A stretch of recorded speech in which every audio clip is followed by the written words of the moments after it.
Thank you for joining us today for another great webinar as part of our program, Pathways to Prosperity, Building Strong Communities for Business Success. Before we begin, I'd like to thank our sponsor for this series, Kennebunk Savings. And today's topic is policies supporting Granite State workers. New Hampshire's businesses and economy thrive because of the Granite State workforce. Who are the New Hampshire workers and what state level policies are available to support them and their families? We have two great speakers from the New Hampshire Fiscal Policy Institute to introduce us to that topic. Nicole Heller is a PhD senior policy analyst at New Hampshire Fiscal Policy Institute, where she has worked since 2023. She brings expertise in the areas of quantitative research, methodologies, education, child development, and substance use disorder. Prior to joining the New Hampshire Fiscal Policy Institute, Nicole worked as a college professor in New Hampshire and New York for over a decade. She earned her bachelor's degree in psychology and English from Wittenberg University in Springfield, Ohio, and her PhD in developmental psychology from the University of Maine. And Phil Sletton is the research director for New Hampshire Fiscal Policy Institute, where he has worked since 2016. He conducts research and analysis related to the state budget, state revenues and expenditures, the economy, and the financial well-being of Granite Staters, with a focus on residents with low and moderate incomes. Born and raised in New Hampshire, he earned his bachelor's degree from Grinnell College in Iowa and holds a master's of public affairs from the University of Wisconsin. And I will put the extended bios in the chat for you. Before I hand it over to them, I just want to bring your attention to a couple of upcoming events for NHBSR. Next week, we have our DEI Vista. If you're interested and you know a champion working on DEI issues in the workplace, please invite them to visit nhbsr.org/vista. And again, the links will be in chat. Reach out if access or cost is an issue, and I can work with you or send me a message. We also, in the next webinar or iteration of this series, we have Equity in Education presented by Zach Sheehan, the project director of New Hampshire School Funding Fairness Project. Our webinars are free and available to all. And so I invite you to check out our calendar and please join more of our events. And now I hand it over to Nicole and Phil. All right, thank you so much for that lovely introduction, to you all for having us today. Give you a little bit of background of the New Hampshire Fiscal Policy Institute. We are a nonpartisan, nonprofit research organization based in Concord.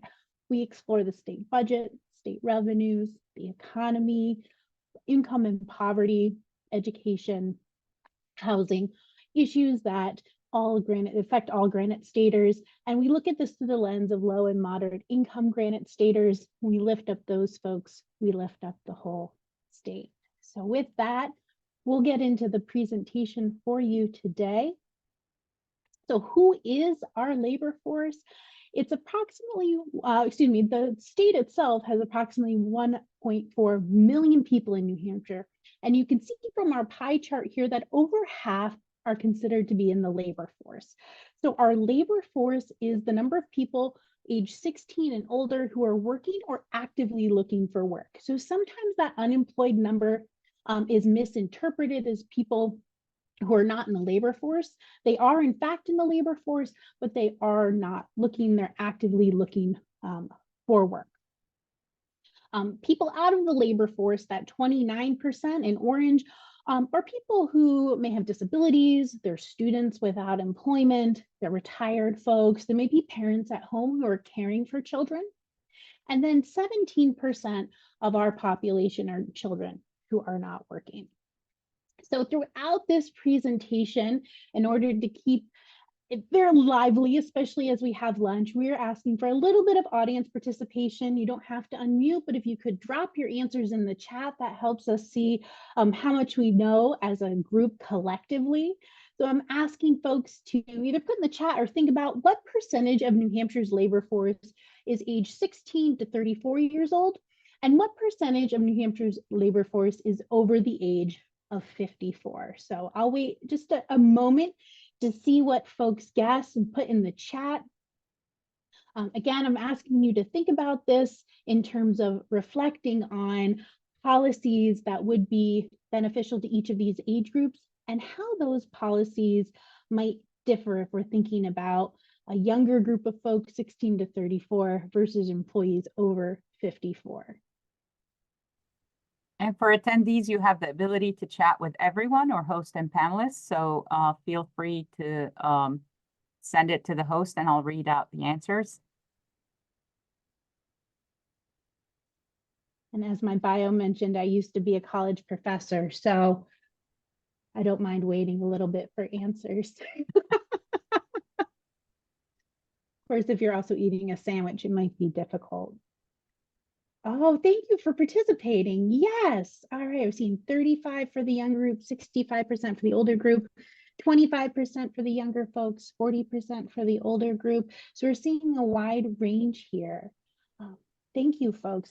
Phil, you want to give the answer away? We'll slide to the next slide. So we're seeing that range. You come in the middle. We're kind of close. So if we had door prizes or raffles, if some folks who came close for that 16 to 34-year-old, that's 30% of the labor force, whereas people over 54 are 30% as well. And so you can see how it might be challenging to find policies that recruit the same policy that recruits a wide age range of folks. Younger folks may be more interested in higher salaries or childcare if they have children, whereas folks over the age of 54 may be starting to think about retirement, be interested in those types of benefits. So our labor force in New Hampshire is almost equally divided in thirds of our younger folks, our teenagers, 16 to 19, all the way to our 34-year-olds, roughly 30%, 35 to 54 is roughly 30%, and 55 and older is also 30%. So that's something to think about as you are recruiting folks and thinking about what policies would benefit them the most. So when we go a little bit deeper into this and look at race, ethnicity, and sex, you can see that 51% of jobs in New Hampshire are held by women and are filled by women. Now that's not the labor force itself. 44% of the labor force is women. So what this tells us is that women are more likely to have multiple part-time jobs, whereas males may be more likely to have full-time jobs or work outside of the state. In terms of ethnicity, we see that 87.5% of our workforce is white, the rest being people of color. And this is really reflective of the overall state demographics in New Hampshire. When we think about how the pandemic affected our workforce, this figure takes us from April 2014 on the left all the way to April 2024. And you can see we were on a really nice upward trajectory right before the pandemic. So around October 2019, you can see here that we were around over 780,000 folks in our labor force. That steeply dropped off when the pandemic happened. This is not uncommon. This happened across the country. And we've been slowly having gains up until April 24 with the most recent data, but we still have not hit that peak. We're not back there yet of people looking for employment or being employed within New Hampshire. And then when we break that down by county, you can see that our most populated counties, Rockingham and Hillsborough County, had the largest changes, while our more rural counties had smaller but reductions, but smaller than what we saw in Rockingham and Hillsborough in terms of gains. And so this varies, particularly in terms of our rural counties where we're seeing some small declines in the size of the labor force. I'll turn it over to Phil for a few minutes to talk about compensation in the labor force before I come back. All right, great. Thank you, Nicole. And I'm going to kick us off with another quiz question. When we're thinking about how much all these workers that we've just talked about, everyone participating in the labor force who's employed, how much are they compensated? What is their pay? A way of thinking about that is household income. So what is the median? What's your best guess as to the median household income in New Hampshire among all households from income sources? And when I say median, I'm talking about the middle household. So 50% of households have less income, 50% of households have more income. What's the median household income in New Hampshire? So $50,000, $50,000, $60,000. Okay, good. Some good. 70,000. Right, some good guesses. And indeed, for those who said, I'll wait a couple seconds for any more guesses here. So for those who said $70,000, you would have been about right before the pandemic. In 2022, which are the most recent data we have, it's about $90,000. And actually, median household income, after spending a long time in that $60,000 to $75,000 range, particularly following the Great Recession, and I'm adjusting for inflation when I'm talking about those prior numbers, after spending a long time there, it actually went up a fair bit just before and then definitely in 2021, immediately after the pandemic. However, we saw median household income actually fall behind inflation in 2022 relative to 2021. If you adjust for inflation, both dollar values were about $90,000, but the median household income was eroded some by inflation. So if you adjust for inflation, it was about $95,000 in 2021 and fell to $90,000 in 2022. And when I'm talking about median, that is the median, right? That's that middle household. So about half of households are below, half of households are above. What does that distribution look like? You can see that on the pie chart here. And about a quarter of households have less than $50,000 in income during 2022. And that quarter of households, this is not adjusted for size. So sometimes that may be single individuals. If you're thinking about per capita income, that's closer to that $50,000 mark, for example, that some of you had indicated in the chat.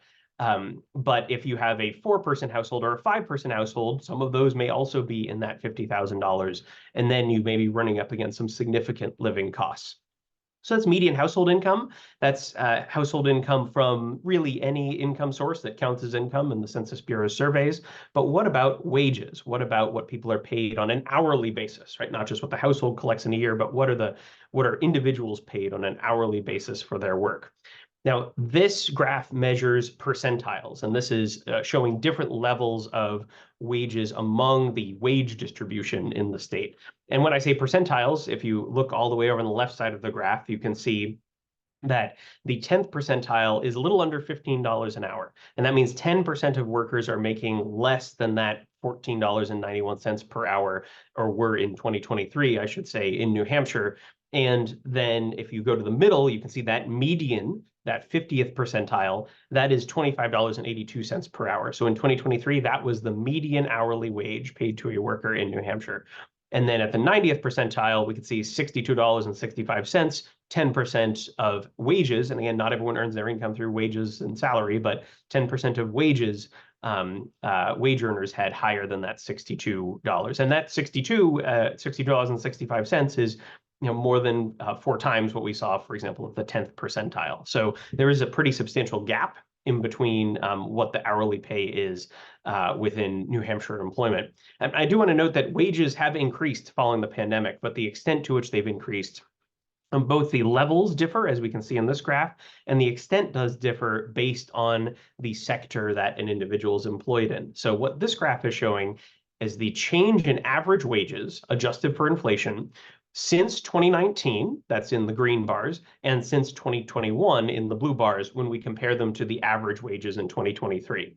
And these are averages, right? So this is not necessarily reflective of every business or every employee, but these are broken down by industry. And these are pretty broad industry categories, but you can see here, if we look at relative to 2019, in 2023, inflation-adjusted wages have outgrown inflation and were higher, right? And this is inflation as measured by the Consumer Price Index, so cost-facing consumers for the Northeastern United, or for New England, pardon me. You could see that total private sector wages were about 10% higher in 2023 than they were in 2019 after adjusting for inflation. And it does vary depending on the industry. If we look at the blue bars, you can see since 2021, wages are really about the same in terms of their purchasing power in 2023 as they were in 2019. And there are some industries where we saw wages actually slip a fair bit behind, right? Education and health services, which is a very broad category of employment, and trade, transportation, and utilities. We see a 3% drop, for example, in the latter of those, whereas we see more growth in professional and business services and a group that tends to have lower incomes overall in leisure and hospitality as well. We saw a little bit faster growth relative to 2021. But these wages falling behind inflation does likely reflect that there are more households who are having a little bit more difficulty affording usual expenses. And indeed, there is a question that is asked by the US Census Bureau, and unfortunately we don't have pre-pandemic data for this because it's a relatively recent data set, relatively recent data collection, but it asks adults, how difficult has it been for you to afford usual household expenses in the last 7 days? And we have these results broken out by state. What you're seeing on this bar graph is New Hampshire. And in 2020 and in 2021, we saw actually a drop in terms of people's difficulty affording usual household expenses, but both were around a quarter, a little above a quarter in 2020, a little below a quarter in 2021. Still a lot of adults who are reporting that in the last 7 days, it was difficult to afford usual household expenses, right? Not unusual one-time events like an alternator failure or needing a replacement tire, but these are the expenses that they expected to see. 1 in 4 is still a fairly large proportion. 1 in 3, however, was the proportion for 2022 and 2023, if we take an average across those data. And that's, that number really started to go up in early 2022, particularly following the energy price increases following the Russian invasion of Ukraine that did push inflation up a fair bit. And we saw that that number persist, that higher level of inflation causing more difficulty persist in 2023. So far in 2024, again, we don't have a full year of data at this point. We just have the first several months. It looks like the number may have gone down some, but is still maybe potentially elevated relative to 2020 and particularly relative to 2021. So let's talk about 2021 just a little bit more and what some other data tell us that also reflect this difficulty in affording usual household expenses. And let's look at the bottom of the income scale when we talk about individuals in the state who are in poverty. And this is poverty. This is a measure of poverty that is post-tax poverty and adjusts for certain expenses as well. It's called the supplemental poverty measure. And if we look at 2017, 2018, 2019, you can see 3 lines on this graph. The orange is under age 18, the blue is age 18 to 34, so younger adults, and then somewhat older adults, age 65 and older, who are less likely to be in the labor force. We see pretty consistent poverty rates, some movement between 2017 and 2019 in New Hampshire. We unfortunately don't have data for 2020 on this data set, but in 2021, we see a significant drop, particularly for children and who might be some of their parents that are in the blue line and are in the same household. This is a post-tax measure of poverty. So this is capturing, for example, the expansions in the earned income tax credit, the economic impact payments that were the so-called stimulus checks provided by the federal government in response to the pandemic, and critically for 2021, particularly children in 2021, the expanded child tax credit. And we saw poverty among children, as you can see on this graph, cut in half. And that was true in New Hampshire and nationally, based on the best data we have available. And the enhanced child tax credit was a key part of that. So child poverty, there were about 21, by this measure, there were about 21,000 children in poverty in New Hampshire in 2019. That dropped to 10,000 in 2021, increased to about 18,000 in 2022. Why do we see that increase, and why do we see the increase across the board? Part of the answer is inflation, right? Poverty is adjusted for inflation, the poverty thresholds are, but part of the answer is also the expiration of these programs. A lot of these programs, including the enhanced child tax credit, were a 1-year tax credit for 2021, and all that income counts for 2021 in this measure. So it's a little bit more data that gives us a picture of what may be happening in terms of people's ability to pay for goods and services. And there are, what is the cost of living? The cost of living is different for every household. It depends on the constellation of needs of every particular household. But there are some benchmark estimates out there for what is the cost of living in different regions of the country. And this is one of them. This is the Economic Policy Institute's family budget calculator. And for 2 adults and 1 child in Rockingham County, on the left side of the screen, you can see it's the most expensive county by their estimates. This sort of basic family budget, which is how it's designed to be structured, not too many frills, not too much extra here. This is designed to capture what that cost might be, and it was about $94,500 in the 2024 estimates. In the least expensive county in the state, Coos County, we see it was about $72,500 for a household of the same size. And obviously, the composition is different depending on which county we're looking at. Transportation is more important as a share of the budget in Coos County household, and housing is less important relative to the slice of the pie it takes up per se. But 2 of the cost drivers that have increased substantially and faster than inflation, based on the data we have available in recent years, are housing and childcare. And let's talk about childcare first, and I'll hand it back to Nicole to guide us through that part of the conversation. All right, thank you, Phil. And we've got another live quiz question for you folks. In New Hampshire, what was the average cost of childcare for an infant in 2023? I love this question. I'm very curious to see what folks are thinking about. Childcare tuition for an infant in 2023. We've got 17,000, 25,000. 12,000, 30,000. We got a beautiful range here. I love it. Phil, let's show them what it is. Make a little game show out of it. If you said $17,250 a year for infant and center-based care, you were correct, and perhaps you're paying that, and that's why it's fresh in your mind. So by center-based care, what we mean is a facility where there are different classrooms, typically with different ages, and educators within each one of those. This can be contrasted with family care, which is not necessarily a child being cared for by their own family member, but childcare that's typically within someone's home. It may be a mixed age group with 1 educator or possibly 2 or 3. And so you can see that the infant family care is lower at $11,402, mainly because there's less overhead for those family care providers. Toddlers, so these are kiddos that are 18 months to 3 years old. You can see it's a little bit less than what we saw in infant center-based care, but still about $16,000 a year. So those numbers are big, but let's put them in context of the household incomes that Phil was just talking about. So the federal benchmark for affordable childcare should be no more than 7% of a household's income. And so if we look at that married couple family, and that's how the US Census labels this particular family when there's a couple with children in the household, a married couple family with children would spend approximately 20% of their household income in order to put 2 children under 5 in 2023.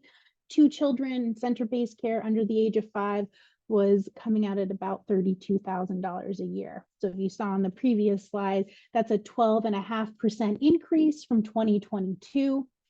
If you're wondering, inflation during that time was 2.9%, so it's moving much quicker.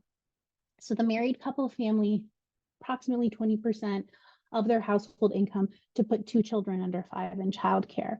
When we look at single householders, there's a much larger proportion of their household income that would need to go to childcare in order to make sure that these folks could work. Importantly, however, the single male householder and single female householder would be eligible for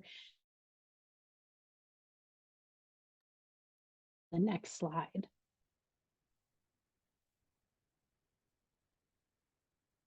Thanks, Phil. So if you look here, this is kind of complicated, but we'll break it down. What we're seeing is the New Hampshire Child Care Scholarship Program, which is a state-federal partnership that makes childcare more accessible for families in low and moderate income families. You can see here that with the expansion that was passed into law from 2023 to, in our 2024 and 2025 state budget, anyone that's less than 85% of the state median income will be eligible. So here you can see a family with 3 people, and this could be 1 parent and 2 children or 2 parents and 1 child. If that household makes less than $89,000, pay more than 7% of their household income toward the cost share for that child care. If a family of 3 makes a little bit less than $25,000, they won't have any cost share in order to send their children to childcare. And finally, if that family of 3 makes $34,300 a year, they'll pay $5 a week as part of their cost share. So this expanded eligibility went into effect January of 2024. So it's been in place for about 5 months. And if we look at the data, unfortunately, the most recent data we have is March 2024, but we do see an uptick. So the figure itself starts in March 2022, takes us all the way to March 2024. That orange line on your screen indicates that the eligibility expansion was implemented. And you can see from December 2023 to March 2024, there's been about a 10%. Materials have been made available. And I do have to, it's a great program. So if you have ability to share it with your employees, it's a great way for folks to get some help with those high childcare costs if they fall into those household income ranges. So if we look at childcare in relationship to housing that Phil started to talk about and will continue to talk about in a couple slides, you can see that when paired with childcare, this is a considerable portion of a family's household income. So mortgage with taxes from 2022. So unfortunately, we don't have all of the numbers that we need to calculate mortgage and childcare for 2024 or 2023 yet. So these data are a little bit older, kind of envision it being these pieces of the pie to be a little bit bigger for thinking about 2023, 2024. But for a family who purchased a home, or an individual, a family with 2 children purchased a home in 2022, their mortgage is going to be roughly $3,000 a year with their property taxes. We just talked about that child care. It's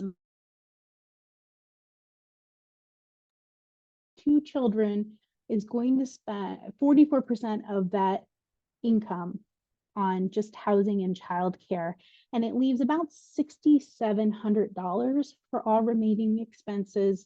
Thinking about some of those things in the pie chart that Phil just talked about, this includes things like healthcare, transportation, food, all of the things that we need. And if you take that and then look at what's left over at the end of, so what the living wage calculators tell us we would need to be able to meet all our living expenses, add in the mortgage with taxes and childcare, this example family would only have about $380 left over at the end of the month for savings. Now, it seems like it's not a bad chunk of money to have, but when you start figuring in that the wage calculators don't take into account things like savings or student loan payments, or some of those emergencies Phil was talking about, like auto emergencies, that $380 does not go very far. The other thing to keep in mind is this is based on the median income married couple family, which less left over at the end of the month. So there's not a whole lot of wiggle room in these families' budgets if they purchased a home recently and have 2 young children in childcare. So one last piece I want to talk about in terms of childcare is that it's really remained stable throughout the pandemic due to a large influx of one-time federal funding. And so that orange peak that you see there was all sorts of different COVID pandemic funding, a lot of it through the American Rescue Plan Act, that allowed providers, childcare providers, to stay open through the pandemic.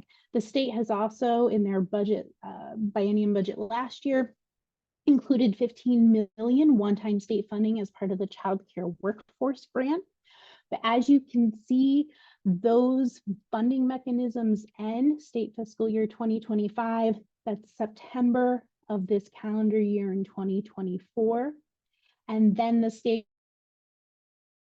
2020 and 2021 with the federal contributions in blue and the state contributions in green. And so the childcare community and really the state as the whole has to start thinking about policies that will allow providers to stay open. Their options, the providers' options right now, are to increase tuition, which we've already seen is quite high, particularly if we have 2 young children under 5.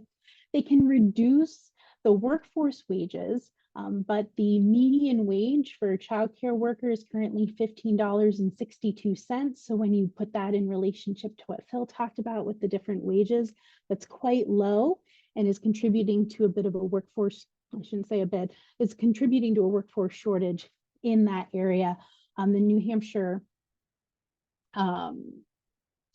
has a projection of 17% turnover annually from the second quarter of 2023 to the second quarter of 2025 for that workforce. There's a lot of turnover there, likely related to some of the function at a deficit, which is not sustainable. We're talking to many business leaders right now and employers in this session, and we can't run a business at a deficit. And so if it's not addressed, some of those providers may close, and it further creates a shortage of childcare slots for workers. So having partnerships among the state providers and employers, working with the state and trying to come up with different programs or policies that will help continue to stabilize and allow childcare providers to thrive would really have the potential to benefit the whole workforce and the economy of the Granite State. So with that, I want to turn it back to Phil with one more quiz question and a conclusion of the presentation talking about housing. Okay, great. Thanks, Nicole. And as you've all picked up on at this point, there's a quiz question for every section. So let's talk about housing. And Nicole already gave you a hint at this, but there's actually a substantial difference now. This question is multi-part, requires you to consider a lot of things, but I'm not asking you to break out your calculators, just to give a round number what you think it would be.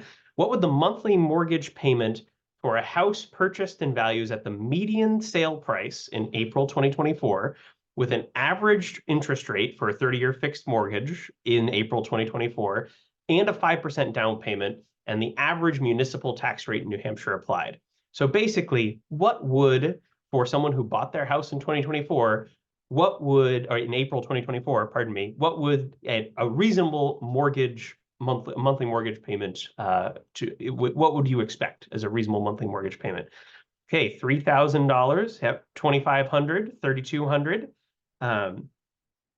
Don't seem to have to. Oh, there's a $2,500 is another one. Okay, so we've got 2 for $2,500, 3,000 and 3,200. Okay, and the reason, part of the reason that I was specific about that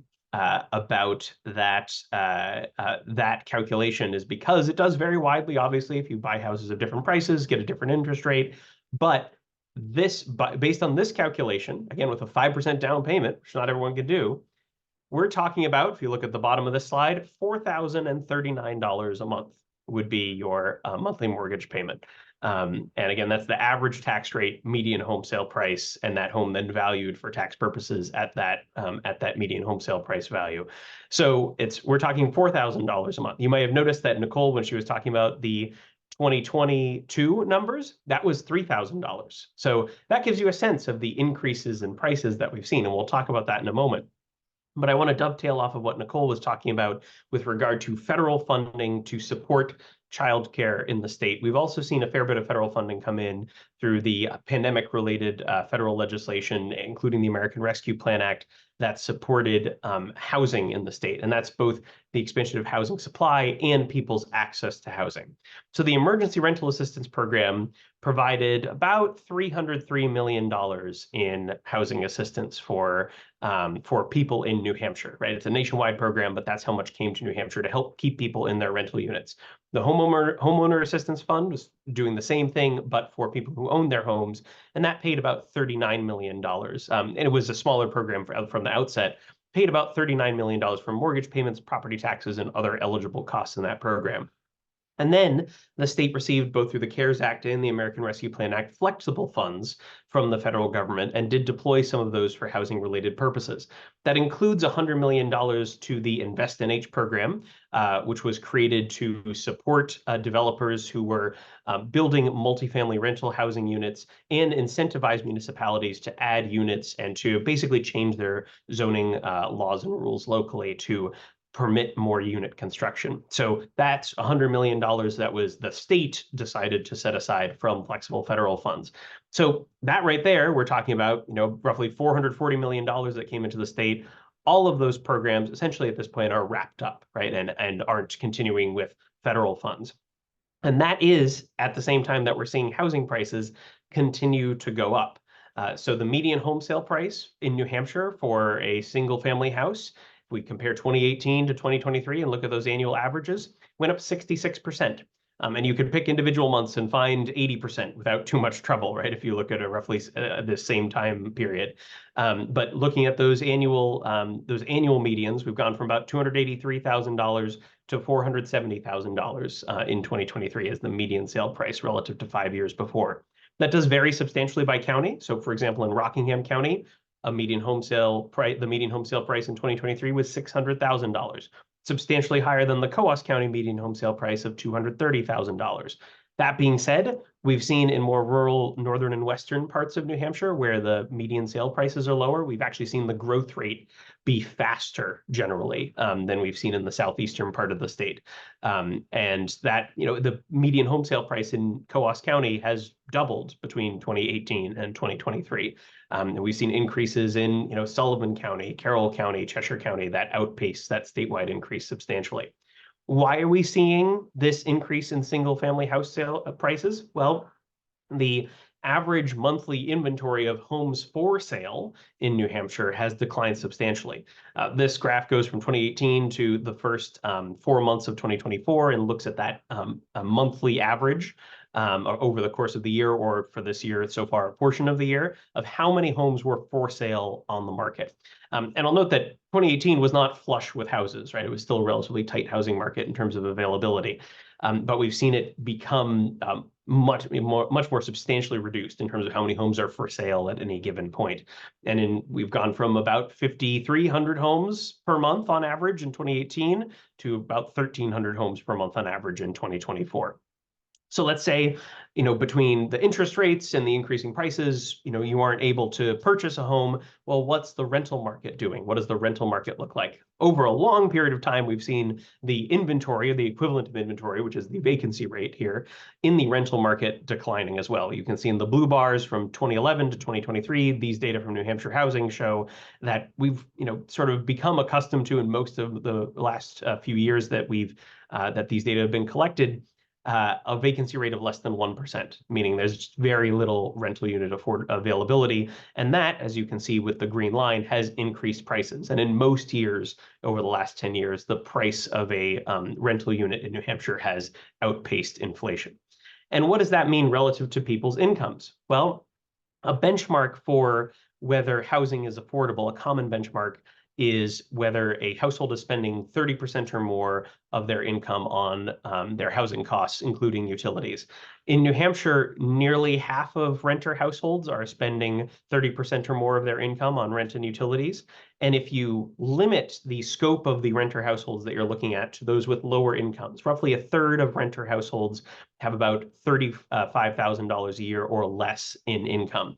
If you look at that third of renters, for 8% of those renters, we don't know, we don't have a calculated figure, but for the entire group, including those that we don't have a figure for, more than half or about half are paying more than half or owe more than half of their income in rent and utilities. And that's a substantial housing cost burden. And then another quarter pay between 30% and 50%, so still above that benchmark.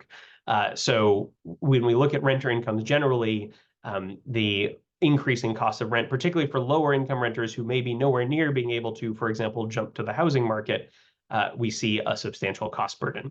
Now, I mentioned the federal funds that have gone away. The state has implemented some programs to try and both expand the supply of housing and also provide targeted housing assistance. There is the Affordable Housing Fund that's administered by New Hampshire Housing, or the New Hampshire Housing Finance Authority, and that does provide grants and low interest rates for both building and securing affordable housing, focused again on helping individuals with low and moderate incomes. It's also that Invest in H fund I mentioned before, that had $100 million in federal funds. The most recent state budget, or the current state budget, did devote $10 million to that as well. There's also a new program called the Housing Champion Designation and Grant Program. This is really designed to provide incentives for municipalities to, again, look at their zoning laws, but also perform infrastructure changes that are designed to support more workforce housing, so more either walkability or water and sewer upgrades, and transportation infrastructure that's really designed to help with density, or have more housing density. This program was funded at about $5.25 million. The original design of this program was around $29 million. So this is substantially less than what it was originally designed for. However, this program is now on the books as of the current state budget. It has been adopted into law. And then there was about $10 million to pay for homelessness and housing shelter programs, as they're called in the state policies.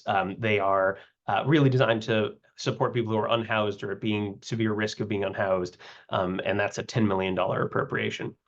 Now, when we think about how all of these supports for workers, whether it's childcare, whether it's housing supports, when we think about how they support the state economy, there is quite a bit of evidence, some economic evidence, some modeling that suggests that these supports, particularly those that are targeted at individuals with lower incomes, do help the economy quite a bit. And are a relatively efficient way to use a public dollar to help the economy.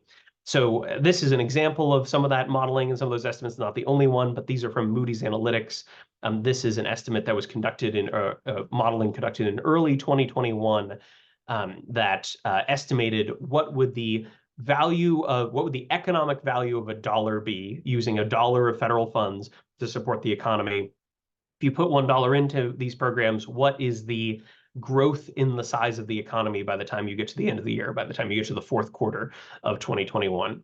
And here you can see that there are different payoffs on this, when in a relatively weak economy in a relatively short time frame, although the economy strengthened over 2021 quite a bit. What were the estimates here? And you can see anywhere it's more than $1, then you're getting more than $1 of economic growth per dollar used. And there are some programs that are quite advantageous. So I'll point to childcare, which in this modeling was defined as the Universal Child Care Act. We see that was $1.19 of economic growth per dollar invested in that. The child tax credit that I mentioned before, that was $1.25 in economic growth for every dollar invested. The low-income home energy assistance program. This is targeted aid to provide help to people who are having trouble paying their utilities at their homes, particularly for heating and cooling. And that is $1.31, right, in these estimates.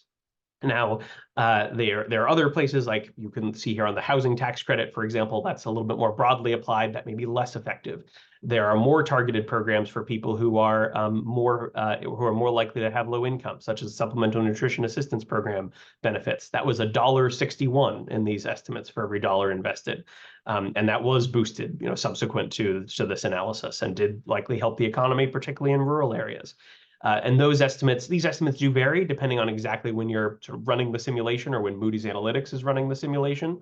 But the $1.61 is not far from the $1.50, or ranges from $1.25 to $1.75. I've seen of the benefit of, for example, food assistance, unemployment compensation, also quite beneficial.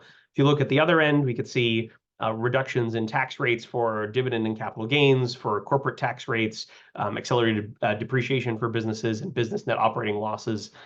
These are tax offsets. These are less efficient in terms of stimulating the economy, particularly in the short term, in a weak economy, than some of these other assistance programs. So, to sum it all up, and thank you again for being such an engaged audience and thinking about our quiz questions.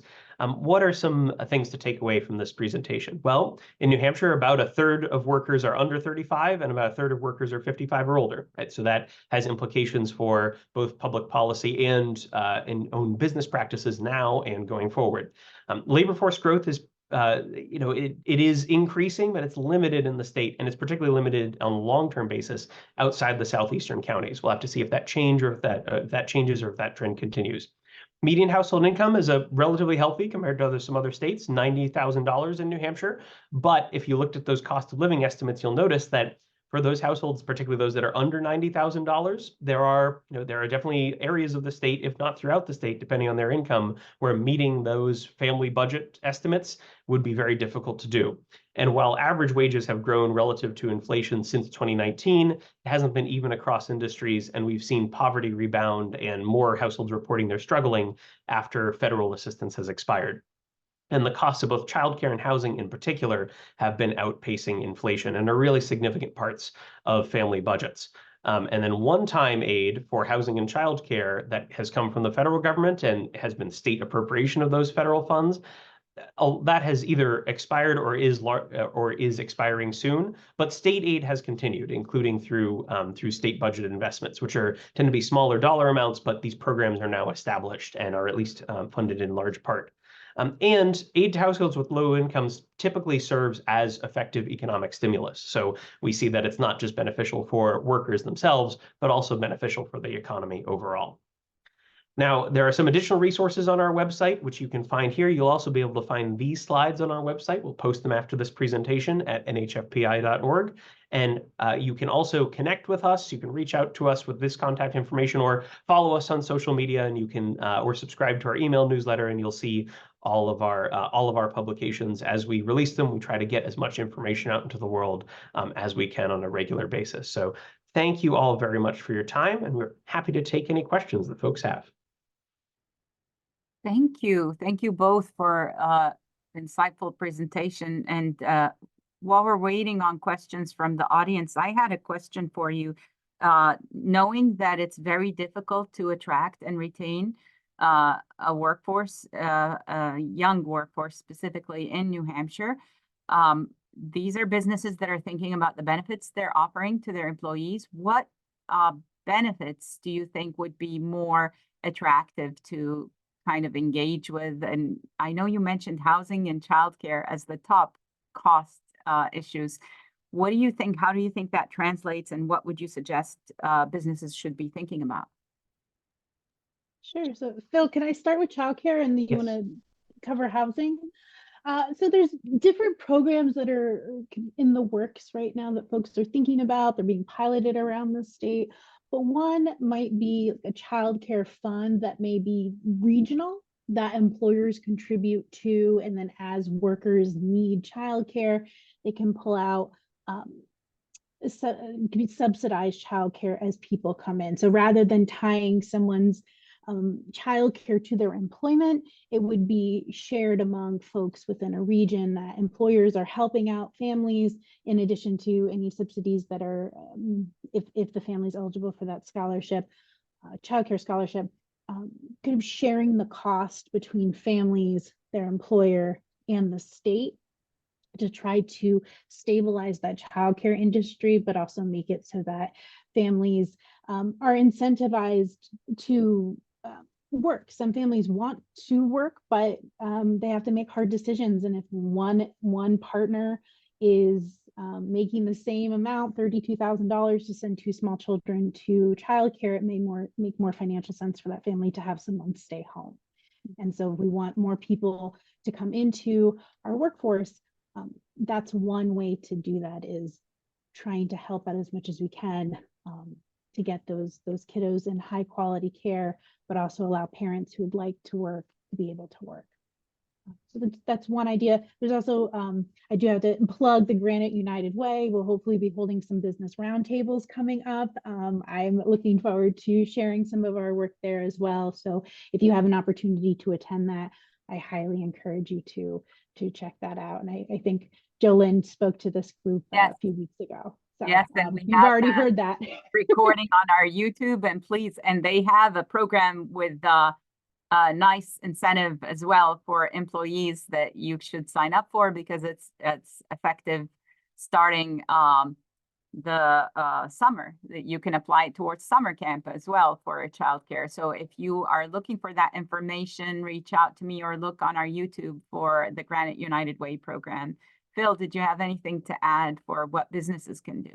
Yeah, one piece that I think is generally, I'll use the term low-hanging fruit when it comes to providing assistance to folks, and this is true for for private sector entities, for public sector governments as well, is helping people navigate the sort of myriad of programs that are available in public policy, and the myriad of public assistance programs that are available and changing, right? So Nicole highlighted the enhanced childcare scholarships that have just been implemented this year, right? That is a place where learning and educating your employees, right, or having assistance for your employees so that they know that these programs exist, is a way that you can connect people to both. You can show that you care about their well-being, and you can connect them to resources that are they're available to them, that they're eligible for, right, or that at least to the extent may be eligible for.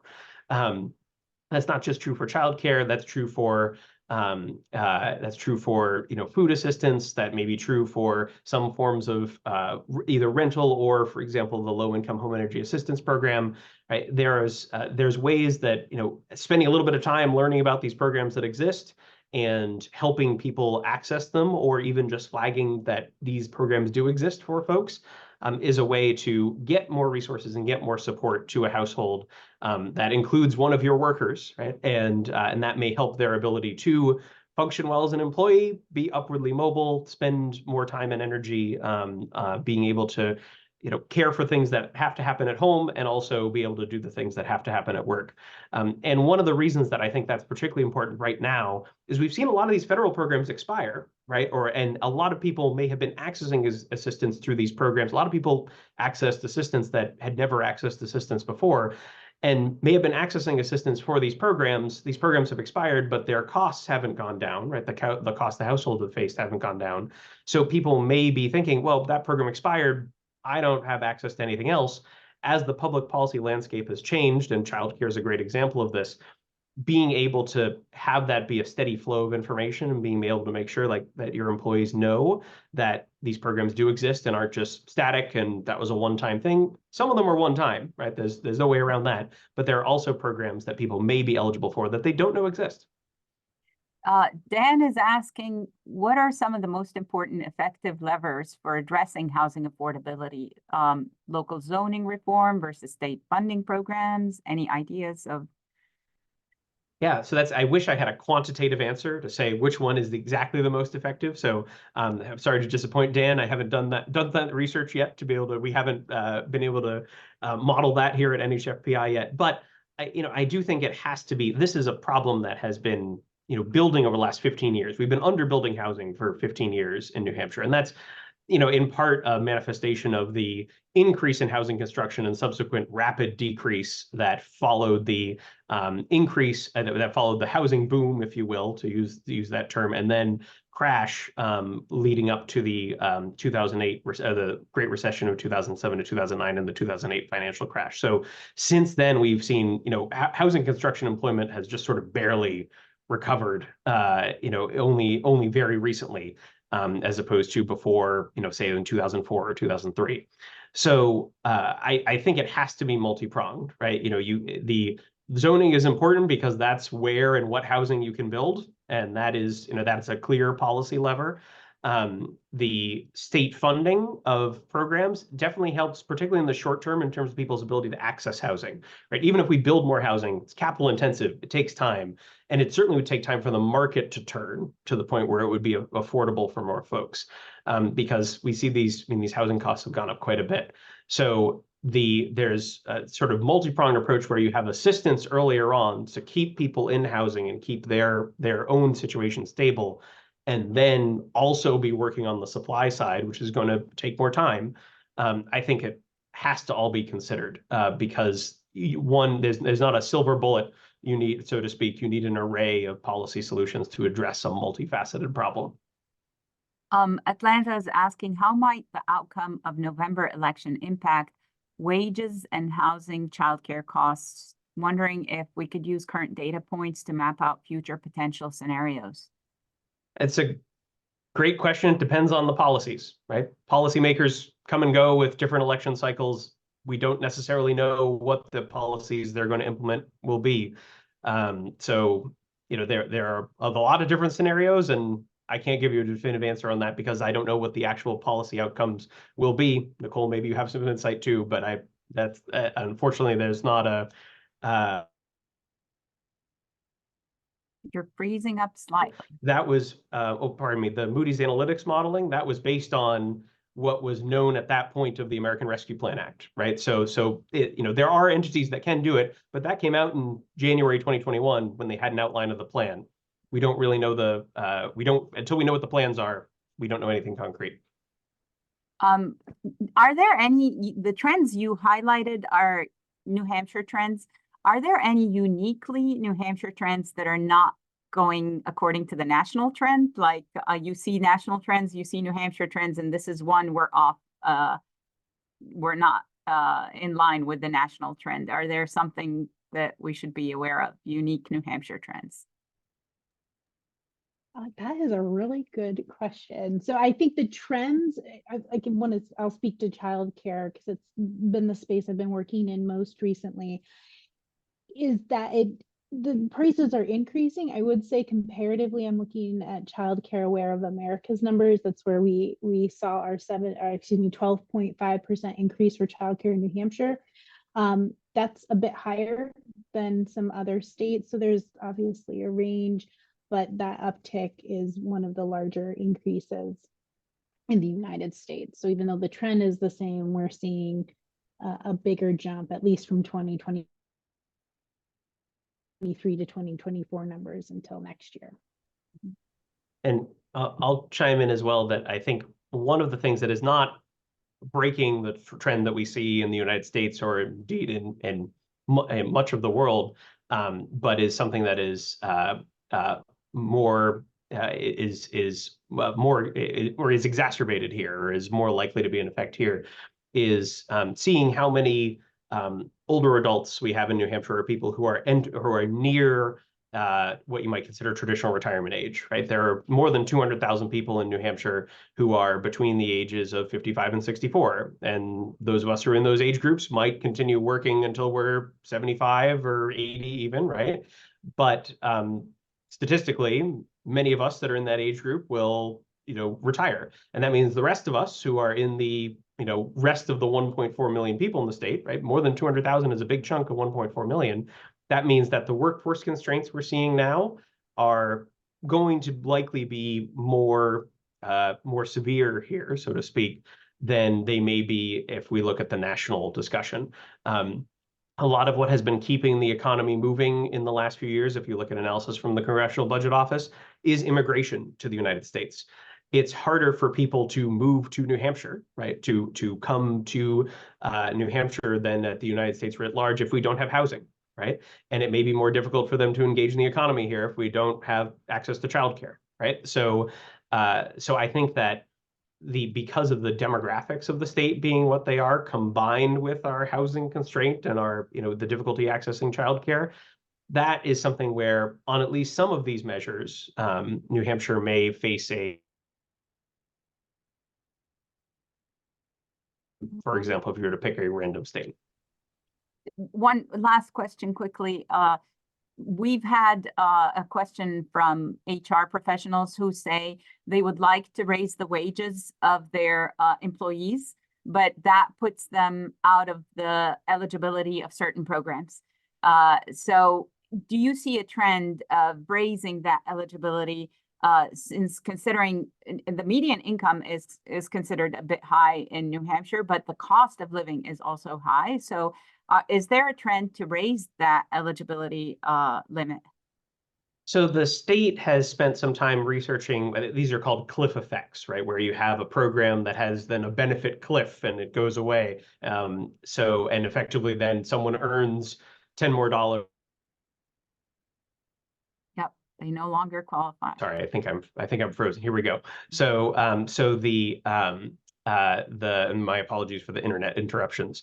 So the state has been researching what are ways that we can smooth out that benefit cliff effect. What are ways that we can make it so that some programs, because some programs already have that built in, food assistance, for example, as you earn more dollars, your benefits go down, but they don't just disappear at a certain threshold. But then there are other programs like Medicaid where that's tougher to do because you either have Medicaid or you don't, right? So the state has spent some time, the State Department of Health and Human Services in particular has spent some time researching how do we smooth out those benefit cliffs. And one of the ways is, for example, this enhanced child care subsidy. So I would say that, yes, there has been quite a bit of thought put into that so that employers aren't in that situation and their employees are less likely to be in that situation. Thank you very much. It's tempting to keep asking you because we have two very knowledgeable people on the call, so it's really tempting to keep going with the conversation. And I hope we have other opportunities to engage and continue this conversation. Thank you to our speakers. Thank you to people who attended, and I will be sending the recording and slides to everyone who registered. And I hope to continue it on other forums as well. Thank you. Thank you. Thank you for the opportunity.